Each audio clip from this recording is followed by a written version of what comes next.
네, 내년 4월 총선 국면에 대비해서 국무위원들, 대통령실 수석들이 새롭게 진용을 갖추게 됐습니다. 대통령실 참모 출신의 출마 러시를 알리는 신호탄을 쏘아올린 분인데요. 오늘 1번지 초대석에서는 윤석열 정부 초대 대통령실 시민사회 수석을 지냈고 여의도로 돌아올 채비를 하고 있는 강승규 전 수석과 자세한 얘기 나눠보겠습니다. 어서 오십시오. 안녕하세요. 네, 수석님 안녕하십니까?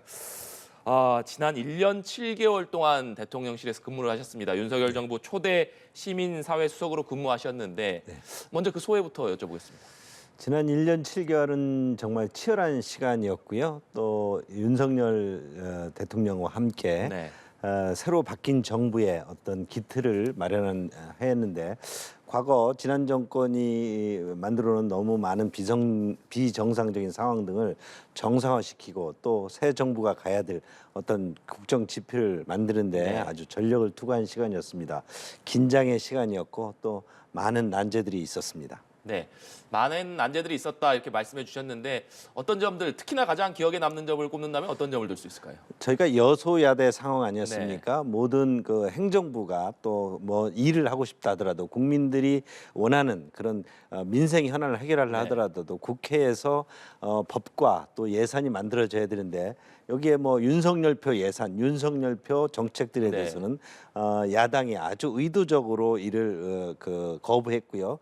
이로 인해서 여의도는 완전히 정지 상태에 있지 않았습니까? 이것을 그래도 국민들이 주신 정권 교체 의미를 담아서 하려다 보니 많은 부분에서 어려움이 있지 않았습니까? 네. 네, 알겠습니다. 이 얘기도 해보겠습니다. 최근에 윤석열 대통령이 6개 부처에 대한 개각을 단행을 했습니다. 네. 이번에 경제 관련 부처 장관들이 교체가 됐고 또 이어서 이동관 전 방송통신위원장 후임으로 김홍일 국민권익위원장이 지명이 됐는데 야당에서는 지금 이 6개 부처 장관들은 물론이고 김홍일 신임 방통위원장 후보자에 대해서도 맹비난을 쏟아내고 있습니다. 어떻게 보십니까? 뭐 이기 사실상 이기 내각이라고 네. 할 수 있는데요. 그 전문성과 또 그리고 국정 효율을 높이기 위한 그런 인사에 집중을 하셨다고 봅니다. 지금 그 여성 장관이 3명이나 이번에 지명되었고요. 또 김홍일 신임 방통위원장 경우 그동안 검찰에서 또 권익위원장으로서 그 일 처리 과정에서 공정과 원칙을 가지고 처리한 부식이기 때문에 지금 방통위가 가지고 있는 여러 가지 국정 그 어떤 산적한 과제들이 있지 않습니까? 가짜 뉴스에 대한 여러 가지 대응 방식도 그렇고요. 또 지금 포털 등 뉴스 제휴 평가를 통해서 여러 언론의 그 어떤 관문 역할을 하고 있는 포털 등의 그동안 알고리즘 문제 등 여러 가지 문제가 나타나는 부분 등을 빨리 이해를 조정하고 정상적인 또 이게 언론 기관이라면 언론 기관으로서 아니면 또 언론을 표출하는 어떤 플랫폼 역할을 한다면 그 플랫폼 역할이 어떤 역할을 해야 되는지를 좀 더 재조명을 해야 되는데 이런 부분에 있어서 원칙과 또는 어떤 그 법률적인 어떤 법치의 어떤 기준 내에서 조정을 하고 또 잘 이해를 조정해서 바로 세울 것이라 이렇게 봅니다. 네, 알겠습니다. 국민의힘 얘기도 해볼까 하는데요. 오늘 인유한 혁신위가 당초 2주 정도 빠르게 조기 해산 결정을 내렸습니다. 인 위원장이 가장 강하게 요구했던 것 바로 이른바 주류 희생안이라고 불리는 중진들의 험지 출마나 불출마 요구였는데 이 부분이 아직까지는 수용되지 못했습니다. 현재까지의 과정 어떻게 보고 계십니까? 저는 그 인유한 혁신위원회가 뭐 사실상 뭐 해체된다 이렇게 뉴스에도 보도가 되고 있었는데요. 저는 혁신위 활동의 결과는 앞으로 공천 관리 룰을 만들고 또 공천 과정에서 어떤 인물을 선택하는데 기준을 삼는데 그 결론이 나기 때문에 인유한 혁신위가 실제 혁신은 해체되더라도 그 결과는 혁신의 과정에 있다 이렇게 보고요. 그 결과는 공천이 끝나봐야 알 것이다 봅니다. 그리고 지금 지도부와 함께 인유한 혁신이냐 아니면 당 지도 체제냐 또 우리 대통령께서 또 당이 우리 국민의힘 정부가 어느 쪽에 손을 들어주냐에 대해서 갑론을박도 있었습니다만 저는 당연한 결과라고 당연한 과정이라고 생각합니다. 혁신위가 발족을 할 때 당 지도 체제가 혁신위의 어떤 목적을 둔 바가 있고요. 그 혁신위의 목적이 또 혁신에서 창의적인 어떤 개혁 방안 등을 만든다 하더라도 현실적인 것 또 그리고 당의 또 여러 가지 상황 등을 감안해서 네. 가장 효율적으로 실천하는 방법이 무엇이냐, 내용도 그렇고 그 시간적 또는 어떤 단계적 절차도 그럴 것이고 앞으로 진행되는 여러 가지 상황에 따라서 혁신의 활동이 그 결실이 성공할 것이냐 안 할 것이냐가 결정될 것이다. 그러니까 아직 국민의힘의 또 인유한 혁신위의 그런 그 혁신 과정은 진행 중이다. 저는 이렇게 이해를 하고 싶습니다. 네.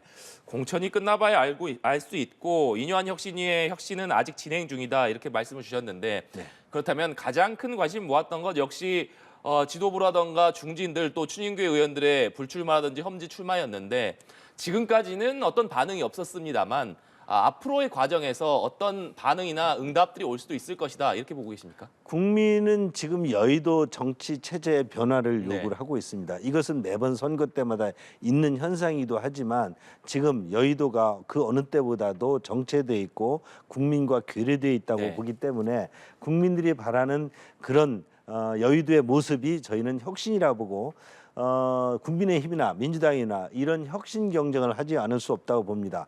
국민 눈높이에서 어떤 부분이 국민의 그런 여의도 정치에 대한 바람이 담겨 있는지를 국민의힘 또 지도 체제 그리고 앞으로 공관위의 어떤 네. 운영 과정에서 드러날 것이기 때문에 이런 부분이 여러 가지 지도 체제의 변화 또는 지금까지 여러 중진들이나 또는 영남권 의원들에 대한 어떤 험지 출마론 네. 이런 부분 등이 그동안 인유한 혁신위에서도 주장한 바가 있고 또 국민들이 이에 대해서 바라는 바가 있을 것입니다. 또 국민의힘이 이런 부분에 대해 결론을 내기까지에는 다양한 채널로 또 여론을 수렴할 것이기 때문에 그런 부분에 대해서도 상당한 또 지도체제의 답변이 있을 것이다. 저는 이렇게 생각합니다. 네, 알겠습니다.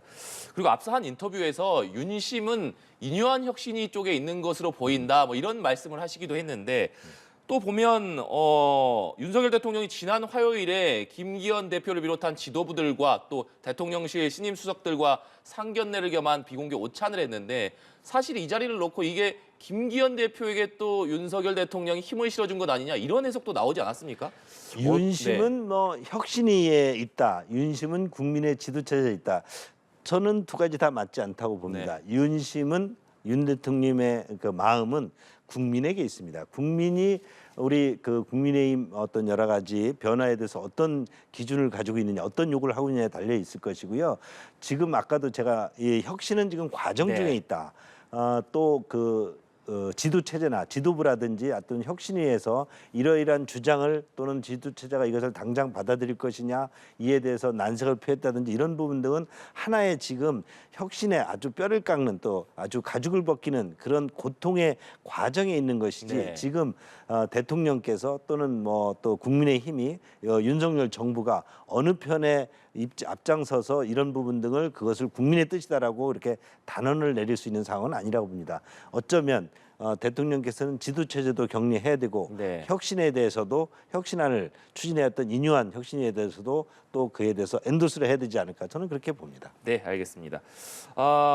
이제 김기현 대표 체제로 총선을 만약에 치르게 된다면 일각에서는 새로운 얼굴들이 필요한 것 아니냐 이런 얘기도 있습니다. 그렇기 때문에 한동훈 법무장관, 원희룡 국토부 장관이 선거에 좀 전면에 나서서 국민의힘 총선을 이끌어야 하는 것 아니냐 이런 얘기들도 나오고 있는데 이 부분에 대해서는 어떻게 보십니까? 지난 1년 7개월 동안 저희들이 그 윤석열 정부가 출범해서 보면 여소야도 상황, 여소야대 상황, 지금 아마 보수 정부가 이렇게 여소야대 상황을 이렇게 진하게 가진 것은 처음이라고 생각하는데요. 지난 1년 7개월을 반추해 보면 어찌됐든 지금 이런 상대로는 윤석열 정부가 일을 해나가는데 너무나 어려움이 많다는 것입니다. 그렇다면 다가오는 총선에서는 총력 체제를 견인해야 된다. 총력 체제로 나서야 되는데 그에는 현재 지도부 체제는 물론이고 또 앞장서서 인플루언서 또는 여러 가지 영향력을 가지고 있는 우리의 주자 또 외부 영입 인사 등을 통해서 총력 체제를 나서야 되고요. 한동훈 장관 같은 경우는 그런 면에서 지금 뭐 우리 국민의힘의 가장 큰 셀럽 아니겠습니까? 한동훈 장관이 출마할 것이냐 여부 등은 그동안 저도 관심사였는데 여소야대 상황에서 또 지금의 민주당이 방통위원장을 탄핵하는 그 정국을 바라보면서 결국 한동훈 장관도 탄핵할 수밖에 없을 것이고 그렇다면은 한동훈 장관도 출마를 할 수밖에 없는 상황이다. 출마를 한다면 지역구냐 전국구냐가 남아 있는데 네. 한동훈 장관의 지금 인기 정도 국민들이 바라보고 많은 지역 선거에서 또 지역구에서 어떤 여러 가지 승리의 견인차 역할을 하면 전국구를 통해서 전국 지원 유세를 하는 것이 좋지 않겠냐 하는 바람을 저는 가져보고 있습니다. 네, 알겠습니다. 이 얘기도 좀 해보겠습니다. 당초 민주당이 내일 열리는 본회의에서 이른바 쌍특검법을 반드시 처리하겠다 이렇게 밝혔습니다만 오늘 여야 원내대표 회동으로 인해서 12월 임시국회가 합의가 됐고 민주당이 이에 따라서 내일이 아니라 20일 예정된 본회의에서 이 쌍특검을 처리하겠다 이렇게 입장을 밝히고 있습니다. 민주당이 계속해서 쌍특검 처리 의지를 굽히지 않는 배경 뭐라고 보고 계십니까? 민주당은 이 쌍특검을 통해서 그 선거 전국을 계속 이슈 파이팅 또 네. 아주 노이즈 마케팅을 하겠다는 것이죠. 사실 쌍특검의 대상인 그 50억 클럽이라든지 우리 김건희 그 영부인께서 여러 가지 상황에 대해서는 네. 국민들이 그동안 재판에서 다 드러나지 않았습니까? 오히려 50억 클럽 같은 경우는 민주당이 자질은 잘못이기 때문에 이재명 대표와 관련된 문제이기 때문에 특검을 해야 된다면 우리가 윤석열 정부가 그 전에 야당이 네. 저희 여당이 야당일 때 주장했었던 문제이죠. 그런 것을 지금 자기들이 야당이 된 상황에서 이것을 특검을 통해서 이슈화하겠다. 오직 어떤 진실보다는 이걸 통해서 선거를 노이즈 마켓하고 이를 통해서 아주 뭐라고 할까 아주 혼탁한 선거를 네. 이끌겠다는 그런 전략일 것이고요.